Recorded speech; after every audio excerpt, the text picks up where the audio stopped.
Hello बच्चों, स्वागत है आपका एडवेंट ट्यूटोरियल के क्लास 10th इलेक्ट्रिसिटी लेक्चर 5 में। इस चैप्टर में हम लोग बात करेंगे रेजिस्टेंस के कॉम्बिनेशन के बारे में, उसके सीरीज पैरेलल पैटर्न में, मिक्स्ड कॉम्बिनेशन नेटवर्क में इक्विवेलेंट रेजिस्टेंस क्या होती हैं, क्यों हम होम अप्लायंस में जो कनेक्शन करते हैं they are in parallel not in series, और अगर हम सीरीज में कर दें तो क्या होगा, ये सारी बातें इस चैप्टर में डिस्कस करेंगे, इस लेक्चर में डिस्कस करेंगे। बच्चों, आप लोगों ने ये पुराने समय पे सीआरटी टेलीविजन ये बड़ा सा देखा होगा। इसको अगर अंदर से देखें तो इसमें कुछ कंपोनेंट्स कनेक्ट होते हैं। A device like television which is a combination of many component, इसमें कई सारे कंपोनेंट इन्वॉल्व है। इसमें कुछ मेन कंपोनेंट कनेक्ट होते हैं, जैसे पिक्चर ट्यूब जिसमें आप डिस्प्ले देखते हो वो पिक्चर ट्यूब कही जाती, स्पीकर जो साउंड क्रिएट करता है, बेसिक पावर सर्किट जो इसको पावर सप्लाई करेगा अलग अलग कंपोनेंट्स को। Every component require a different amount of current, हर एक कंपोनेंट को एक डिफरेंट अमाउंट ऑफ करंट की जरूरत पड़ेगी। अब ये करंट के अमाउंट को हम कंट्रोल किसकी मदद से करेंगे, इसके लिए how can different current be provided to the different component, अलग अलग कंपोनेंट को आप डिफरेंट करंट कैसे दे पाएंगे। तो जहाँ पे हमें ज़्यादा करंट की ज़रूरत है वहाँ रेजिस्टेंस हम रिड्यूस कर देंगे, जहाँ पे हमें कम करंट देने की ज़रूरत है वहाँ पे रेजिस्टेंस बढ़ा देंगे, और इस तरह हम करंट के अमाउंट को कंट्रोल करते हैं बाय यूजिंग रजिस्टर। रजिस्टर कैसा दिखता है देख लीजिए। Resistance are can be connected in two ways, दो तरीके से आप रेजिस्टेंस को कनेक्ट करते हो। पहला होता है सीरीज कॉम्बिनेशन, दूसरा है पैरेलल कॉम्बिनेशन। आप वन आफ्टर अदर कनेक्ट करोगे लाइक दिस, रेजिस्टेंसेस को, तीन रेजिस्टेंसेस को आप एक के बाद एक कनेक्ट करते हो, ये आप देख रहे होगे, तो ये कॉम्बिनेशन कहा जाता है सीरीज कॉम्बिनेशन। इस कॉम्बिनेशन में क्या होगा कि current in the circuit remain same, सारे कंपोनेंट्स में करंट क्या रहेगी, सेम रहेगी। बिटवीन टू कॉमन पॉइंट जब कॉम्बिनेशन आप कनेक्ट करते हो रेजिस्टेंसेस का, इसे बोलते हो पैरेलल कॉम्बिनेशन। यहाँ पैरेलल कॉम्बिनेशन में R1 हो चाहे R2 हो चाहे R3 हो, तीनों के तीनों दो कॉमन पॉइंट से ही कनेक्ट हैं।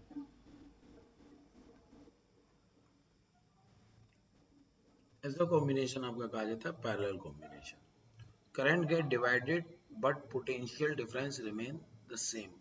पैरेलल कॉम्बिनेशन में करंट R1 R2 R3 के अलग अलग होगा, बट पोटेंशियल ड्रॉप जो भी है तीनों रेजिस्टेंस में सेम रहेगा। पोटेंशियल डिफरेंस, पोटेंशियल को बोलते हैं वोल्टेज ड्रॉप भी कहते हैं। चलिए आगे देखते हैं। Derive a formula for effective resistance for three resistance connected in series and prove that R equal to R1 plus R2 plus R3।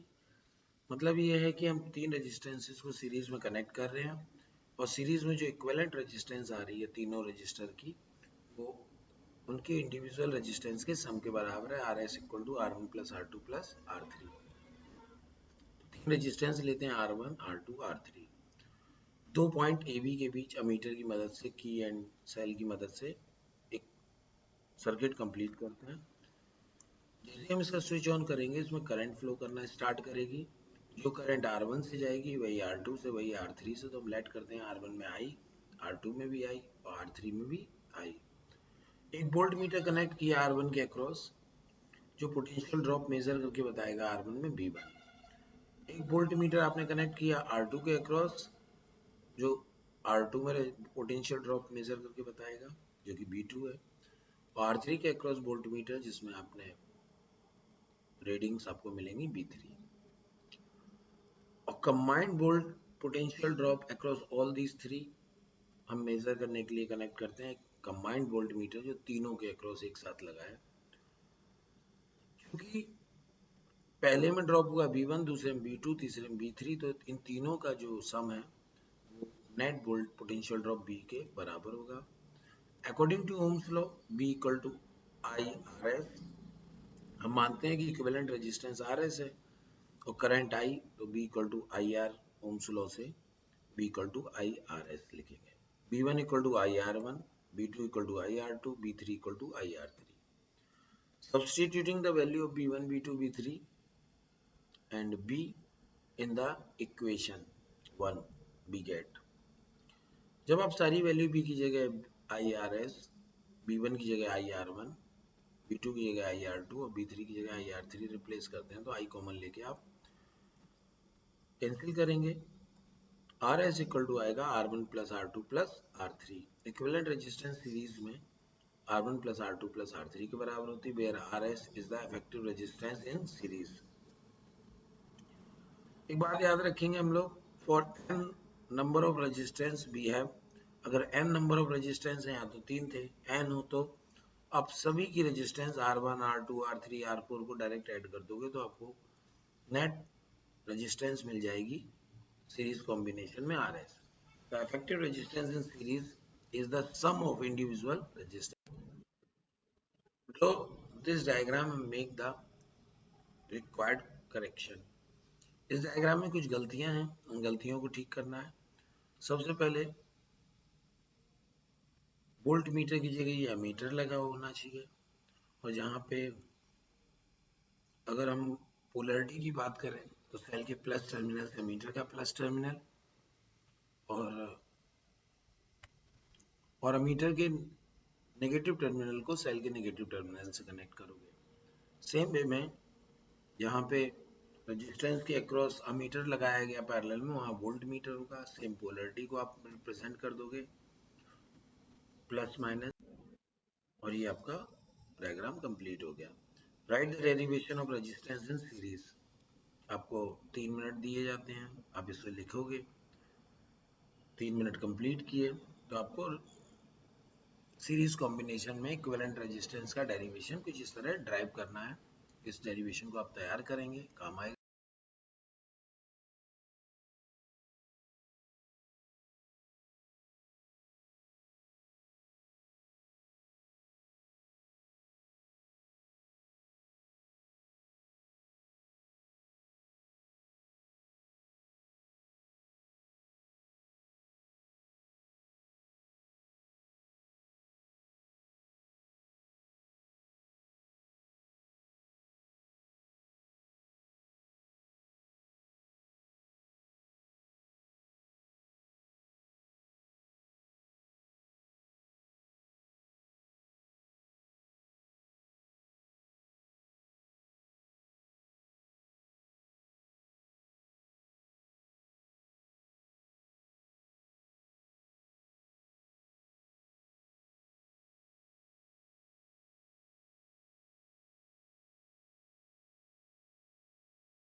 Examination में आ सकता है। Drive a formula for effective resistance for three resistance connected in parallel and prove that 1 upon Rp resistance in parallel equal to 1 upon R1 plus 1 upon R2 plus 1 upon R3 इसे prove करना है। तो यहाँ पे तीन resistance हमने कर लिए R1, R2, R3 और तीनों के अक्रॉस आपने अमीटर सीरीज में कनेक्ट किया। CD के बीच एक अमीटर की मदद से एक सेल और की लगा के सर्किट कंप्लीट करते हैं। कंबाइंड पोटेंशियल ड्रॉप निकालने के लिए एक वोल्ट मीटर आपने कनेक्ट किया C और D के बीच में। नाउ जैसे हम स्विच ऑन करेंगे करंट फ्लो करेगी I और पहले वाले में R1 में जाएगी I1, R2 में जाएगी I2 और I3 R3 में।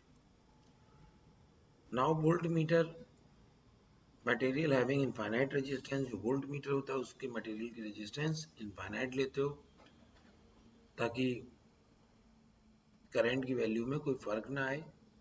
According to Ohm's law B equal to IR, I equal to B upon RP, I1 equal to B upon R1, I2 equal to B upon R2 and I3 equal to B upon R3। I1, I2, I3, I3 की value equation 1 में हम लोग replace करते हैं तो ये हो जाएगा B upon RP equal to B upon R1 plus B upon R2 plus B upon R3। Now अब B कॉमन ले लोगे, B से B कैंसिल हो जाएगा और equivalent resistance 1 upon Rp equal to 1 upon R1 plus 1 upon R2 plus 1 upon R3, where Rp is the effective resistance in parallel. एक बात आपको याद रखनी है, for n number of resistance we have 1 upon Rp equal to 1 upon R1 plus 1 upon R2 plus 1 upon R3 and so on 1 upon Rn। और इस तरह आप n रजिस्टर जो पैरेलल में कनेक्ट है उसकी इक्विवेलेंट रेजिस्टेंस निकाल लोगे। The reciprocal of effective resistance in the parallel is the sum of reciprocal of individual resistance। Individual resistance के रेसिप्रोकल का सम इक्विवेलेंट रेजिस्टेंस के रेसिप्रोकल के बराबर होगा और ये आपका पैरेलल कॉम्बिनेशन में रेजिस्टेंस को आप इक्विवेलेंट रेजिस्टेंस को ड्राइव कर सकते हो लाइक दिस। आगे बात करते हैं write the derivation of resistance in parallel combination. एक आपको derivation incomplete fill in the blanks के साथ दिया गया है, जहाँ पे जो भी फिल करना हो पुराने डेरिवेशन के हिसाब से वो टर्म्स को आप फिल करोगे। जैसे आई इक्वल टू लिखा है, 3 मिनट दिए जाते एक डेरिवेशन को करने के, तो आई इक्वल टू था I1 plus I2 plus I3 और आई इक्वल टू आपने लिखा था B upon RP, I1 equal to B upon R1, I2 equal to B upon R2 और I3 equal to B upon R3। तो इस तरह जो भी फिल इन द ब्लैंक्स में डेटा आपको फिल करना है आप फिल कर दीजिए, देन सॉल्व करेंगे।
रेजिस्टेंस आ जाएगी। ये डेरिवेशन भी आपको तैयार करना है for both.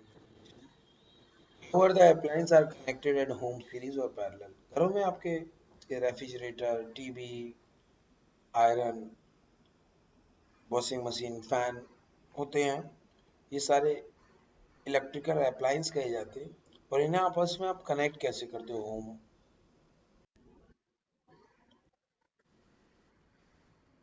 What happen if the appliance registers are connected in series? क्या होगा कि अगर हम इन्हें सीरीज में कनेक्ट करते हैं, कर देते हैं कनेक्ट, करंट पास होती है और सभी अप्लायंस रन करना चालू कर देते हैं। Some current flow through the fridge, TV and iron, सब में से एक same amount of current flow कर रही होगी। अब सपोज आपने अप्लायंस को ऑफ कर दिया। अगर आपने एक अप्लायंस को भी ऑफ किया, देन करंट स्टॉप फ्लोइंग और आगे के ये जो टीवी और आयरन है ये भी वर्क करना बंद कर देंगे। तो सीरीज कॉम्बिनेशन का ये डीमेरिट है कि अगर एक अप्लायंस को आप ऑफ करोगे तो सारे अप्लायंस वर्क करना बंद कर देंगे। Hence at home appliance are connected in series, इसीलिए होम अप्लायंस को सीरीज में कनेक्ट नहीं किया जाता। What will happen if the appliance connected in parallel, और अगर आपने पैरेलल में नहीं कनेक्ट किया तो एक करंट यहाँ से फ्लो की, सभी में करंट गई, सारे वर्क करना स्टार्ट कर दिया। Different current flow through the fridge, TV and iron, यहाँ पे तीनों अप्लायंस से अलग अलग करंट फ्लो करेगी डिपेंडिंग ऑन द रिक्वायरमेंट। अब सपोज टीवी को आपने चलाना बंद किया, टीवी को ऑफ किया, तो टीवी ऑफ हो गई, बाकी के फ्रिज एंड ये जो आपका आयरन है ये कंटिन्यूसली वर्क करते रहेंगे और कोई फर्क नहीं पड़ेगा टीवी को ऑफ करने से इन अप्लायंस की वर्किंग पे। So if we one appliance switch off, another appliance will still work. Hence at the home appliance are connected in parallel, इसीलिए आपके होम अप्लायंस कायम कनेक्ट किए जाते हैं, पैरेलल कॉम्बिनेशन में कनेक्ट किए जाते हैं। आप लोगों ने ये इलेक्ट्रिक मीटर देखा होगा, आपकी मेन सप्लाई में घरों में सबसे पहले यही लगाया जाता है। How is the meter at the home are connected, ये मीटर आपके घरों में कैसे कनेक्ट किया जाता है विद द मेन सप्लाई, जरा इसकी बात करते हैं। सीरीज, पैरेलल या मिक्स, तो इसे कनेक्ट किया जाता है सीरीज में। The current that flow in our house has to be flow from the meter, जो भी करंट आपकी फ्लो करके आपके घर के अप्लायंस में पास हो रही है तो सारी की सारी करंट इस मीटर में पास होनी चाहिए, सो दैट उसकी रीडिंग्स आप ये मेजर कर सके और करेक्टली बिजली का बिल आपको जनरेट कर सके। How are the appliances are connected in drawing room? Drawing room में कॉम्बिनेशन कैसे किया जाता है, सीरीज, पैरेलल और मिक्स? ऑफ कोर्स इसे हम लोग पैरेलल में कनेक्ट करते हैं इसलिए, और कारण इसका ये है, if one switch is on only one appliance will work, rest will stay. और अगर हम एक अप्लायंस को यूज करना बंद कर दें, स्विच ऑफ कर दें, तो रेस्ट अप्लायंस एज यूजुअल चलते रहते हैं।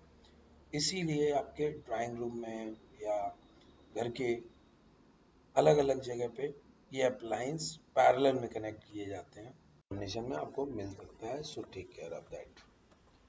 आपने ये हमारा वीडियो देखा उसके लिए थैंक यू, एंड चैनल हमारा सब्सक्राइब कीजिए, वीडियो शेयर कीजिए और लोगों में, ताकि 10th क्लास के बच्चों को ज़्यादा से ज़्यादा बोर्ड की प्रिपरेशन में मदद मिल सके। और जो घंटी का आइकन है, बेल आइकन, उसको प्रेस करना ना भूलें, ताकि जैसे ही मैं वीडियो अपलोड करूं, नया वीडियो आपके पास सबसे पहले पहुंचे, आपको, आपके दोस्तों को उसका एडवांटेज मिले, फ़ायदा मिले। तो प्लीज़ ये चैनल सब्सक्राइब करें और बेल आइकन को हिट करें। Thank you.